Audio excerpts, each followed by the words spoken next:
I just saw Godzilla versus Kong. I know there are reviews out there, a whole lot of them. Jeremy Johns has one, Chris Stuckman has one. Great guys, right? A lot of people are reviewing Godzilla versus Kong, but nobody is reviewing Horror and Coffee's Godzilla versus Kong.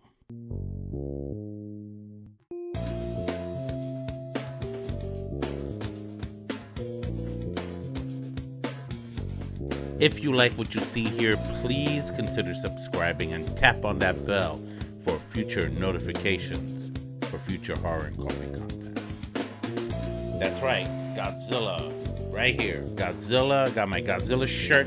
I went to an IMAX movie theater and I saw this movie, and then I came home and saw it again on HBO Max. That's how good it is. Yeah, that's how much I liked it. This movie was directed by Adam Wingard, and it stars, of course, Millie Bobby Brown, who reprises her role as Madison, as well as Kyle Chandler, who plays her father, if you remember her father in Godzilla King of the Monsters. New to the whole thing is Alexander Skarsgård, right? We all know him from True Blood and from the latest remake of The Stand. He plays Dr. Nathan, as well as Rebecca Hall. So many other actors. Elza Gonzalez, Brian Tyree Henry, Julian Dennison. There's just so many actors involved in this movie. One actor, Shun Oguri, plays a guy named Ren Serizawa, the son of Dr. Serizawa, who passed away in Godzilla King of the Monsters. And he plays a significant role in this. I'm going to give minor spoilers. I'm not going to go crazy. I'm not going to tell you everything that happens, okay? I'm only going to tell you that if you are a real, true blue Godzilla fan and you enjoyed Godzilla King of the Monsters and you enjoyed Skull Island, you're going to love this movie. That really, you're going to love this movie. Because it's a monster movie, it always gets heavily criticized by other movie critics that there was no character development. Of course there was no character development. There's never any character development in these Godzilla films, in these monster movies, because it's all about the monsters. It's not really about the people. The people kind of guide you through the narrative of it, but when the monsters come out, all bets are off. Who cares about the people? Now, the preview showed quite a bit of things. Godzilla looking like he's going buck wild, destroying things. He's mad. Something's setting him off. And so they try to get Kong to kind of stop him, right? This also ties into the Hollow Earth theory that was first introduced in Kong Skull Island from 2017. There's a whole bunch of that in here, to the point that Kong is there.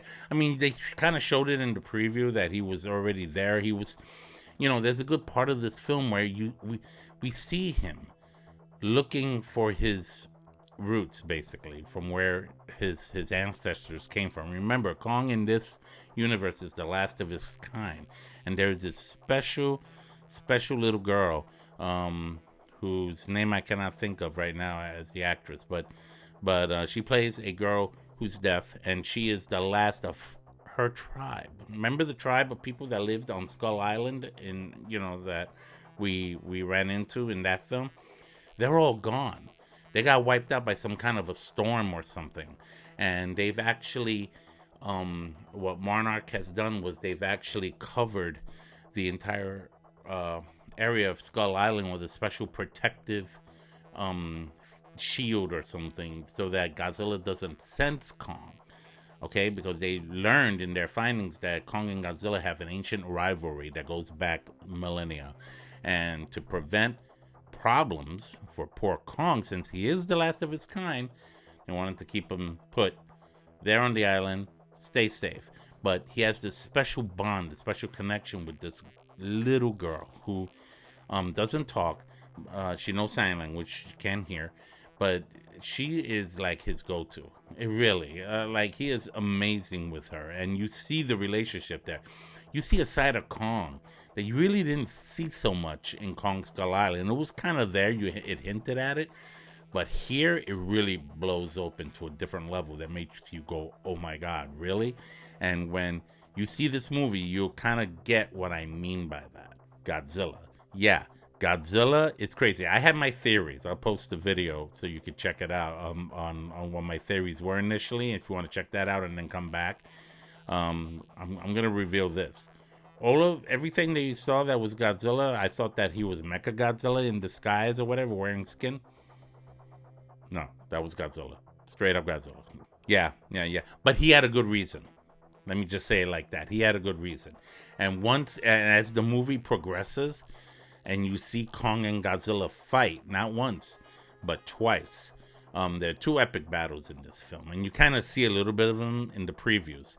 But when you actually see them in its totality, you're oh my godding throughout the whole thing. That's what I was doing in the movie theater. I was like, oh my God, oh my God, oh my God. I was losing it. I was loving every minute. I was soaking it up, man. It was, oh God, it was amazing. It was great. I was having such a great time. And the people in the theater were having a good time too. They were, socially distanced, of course. They were clapping and cheering it on. Whoever was in Team Kong was like, yeah, Kong. And whoever was in Team Zilla was, yeah. I was Team Zilla. I'm Team Zilla, always Team Zilla.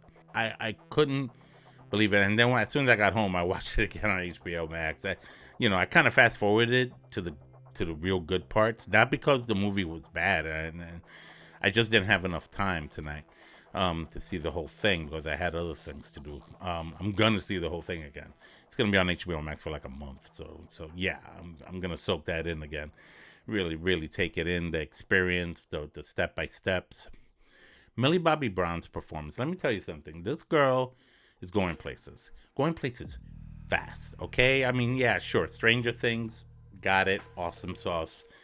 But after Godzilla versus, Godzilla King of the Monsters, now you got Godzilla vs. Kong. She is determined to find out what's making Godzilla do this. Of course, her father was like, well, I don't care. He's going crazy again. We got to stop him. And Millie Bobby, and Madison's like, no, I got to find out. And she gets her friend to go find this podcaster, right, named Bernie. Played by Brian Tyree Henry. That's the name of the actor. And he plays one of those YouTube conspiracy theorist people, right? That'd be like, there's Monarch and there's Apex. Apex are the bad guys that you saw in Godzilla King of the Monsters. They're starting their own kind of thing. And and I tell you the truth, one of my theories came to light. About, if you see my theory video, from a couple of weeks back, it did come to light, and it has to do with King Ghidorah, the defeated King Ghidorah from King of the Monsters, and it's seriously tied into Ren Sarazawa, Dr. Sarazawa's son, played by Shun Oguri. Yeah, I had so much fun watching it. Again, take it as it is. It's a monster movie, okay?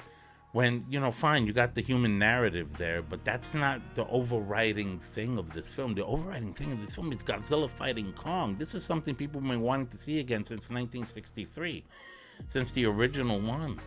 And we got it, and it did not disappoint. Me, as a Godzilla fan since the age of 4, knowing all the Godzilla lore, all the Godzilla, can certifiably tell you Godzilla vs. Kong is 4 coffee cups.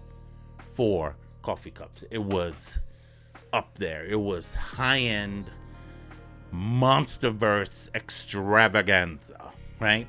And we see Kong, a different side of Kong. And we see Godzilla. Godzilla is raw. His monstrosity, his freaking zeal for being king of the monsters. I'm not going to tell you who won. Okay? There is a winner. I'm going to tell you that. There is a winner. I just want you to experience it, okay? Because when I saw that, I was like, yeah, this is it.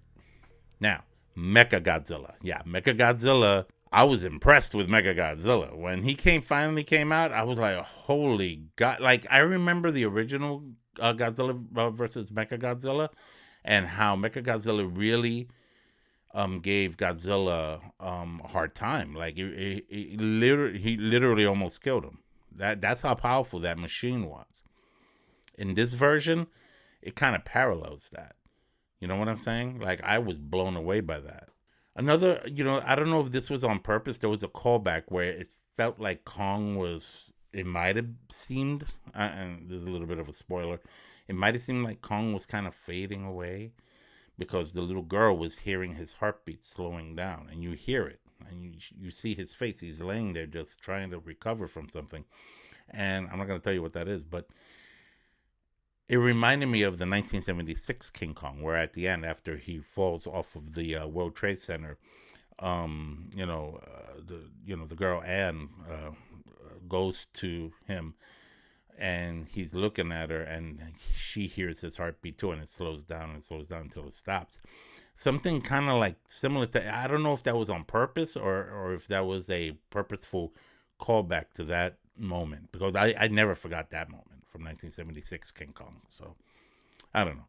So there you go, guys. My review of Godzilla versus Kong, one of the first big blockbuster of 2021. It blew everybody's mind in the movie theater with me, and it's blowing the minds of Godzilla fans, King Kong fans worldwide. I haven't heard any negative things yet from anybody who pledges allegiance to the Monsterverse, who pledges allegiance to the great kaijus, to the king of the monsters, and the king of Kongs. I'm sorry, King Kong. Let me know what you think. Talk to me, comment below, and share with me your thoughts on Godzilla versus Kong. This is not the end of the Monsterverse. It is only beginning, ladies and gentlemen. We are getting to some good stuff. Looking forward to what Legendary Pictures is gonna dish out in the years to come. Let this not be the last time. Ralph Perez, Horror and Coffee. Take care. Again, if you like this channel, please consider subscribing. Also, I'm doing a special show with Alex from Levels of Geeks every Friday at 11 p.m. for 1 hour called Horror Files, where Alex and I do an investigative approach to all things horror related. I will put the link below to the Levels of Geeks channel below so you guys can check that out, okay?